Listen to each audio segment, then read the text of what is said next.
Thanks everyone for tuning in to my channel. This is Donna Makita Bradley with the Book of Makita 411. So, what are we going to talk about today? So much going on in the world. So let's chat. Hello, welcome back. Thanks for coming back to visit my channel. I hope you enjoyed the last video that I shared with you, a couple ones. So today I'm going to do a video based on the subject is what is love? And here's the science. And this was written May 17th last year by Gail Brewer. She says, we've all felt it at some time in our lives. Poets write about it, singers sing about it, and the whole industry has grown up around finding it, expressing it, and maintaining it. But what is love? Where does it reside? What triggers it? And what's really going on in our minds and bodies when we fall head over heels? You know, she mentions about romantic love and early phases of relationships. And, you know, romantic love appears to be universal. But then she speaks about brain activity.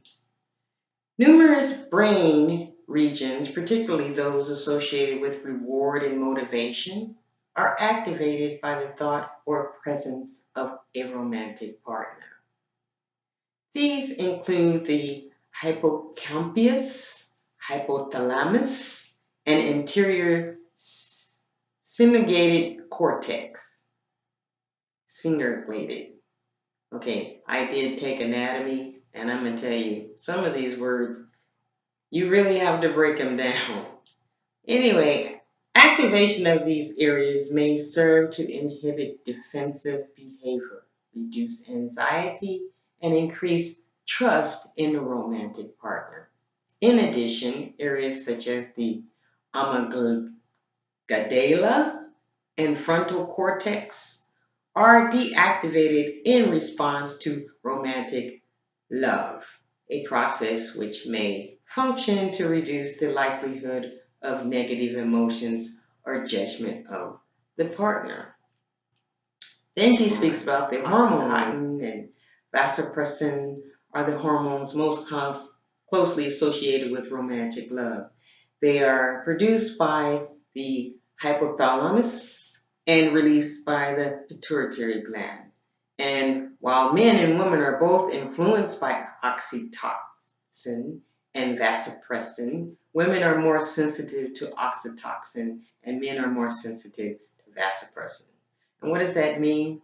I guess that means we're giving off two different types of chemical reactions through the release of dopamine and you know, the reward system is every time those kind of energies are transferred between each, you receive those dopamic pathways that activate during romantic love, creating a rewarding, pleasurable feeling. So researchers have often investigated the influence of oxytocin and vasopressin in non-human animals such as the prairie and mountain voles, which I guess those are animals.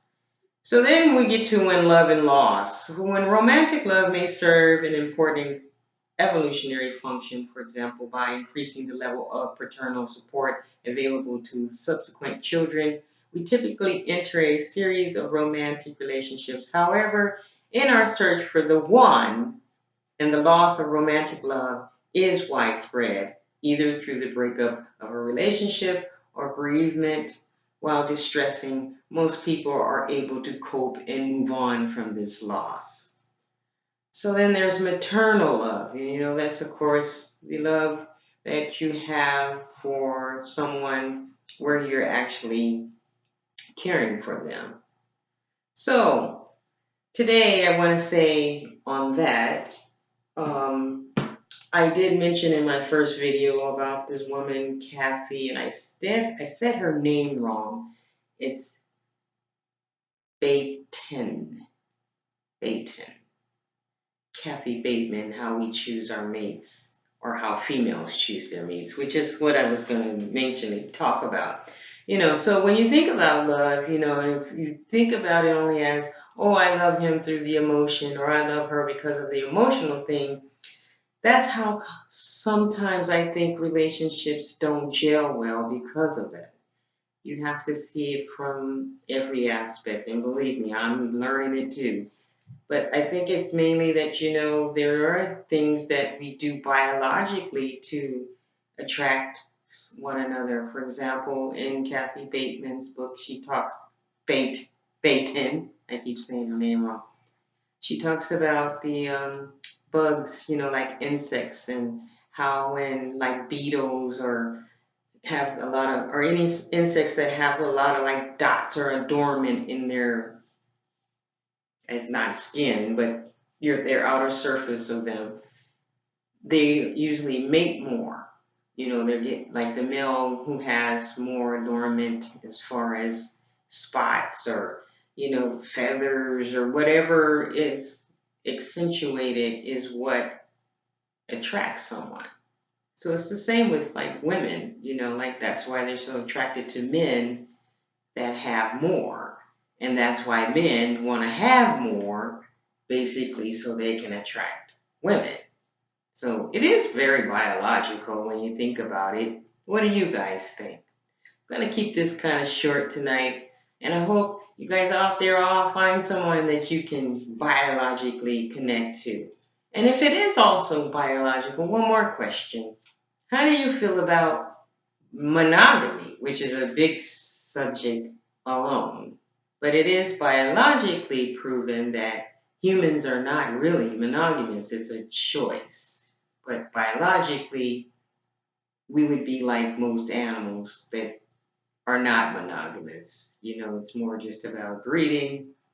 But since we do have the ability to think and choose, I believe that's why we make more out of the monogamous type of relationship. Again, so what do you guys think? Do you believe in monogamy? And do you think all love is just emotions and touchy feely, or is it biological? Or, maybe it's cerebral, I love a good cerebral relationship. Anyway, thanks again for tuning in. And if you like what I'm talking about, just go ahead and subscribe or press like or send me an email. And I'd be happy to return some kind of shout out to you. Oh, and I hope to soon have call-ins and have some people call in if, people watch my channel. Anyway, I'm going to sign off now. And like I always say, make it a great day.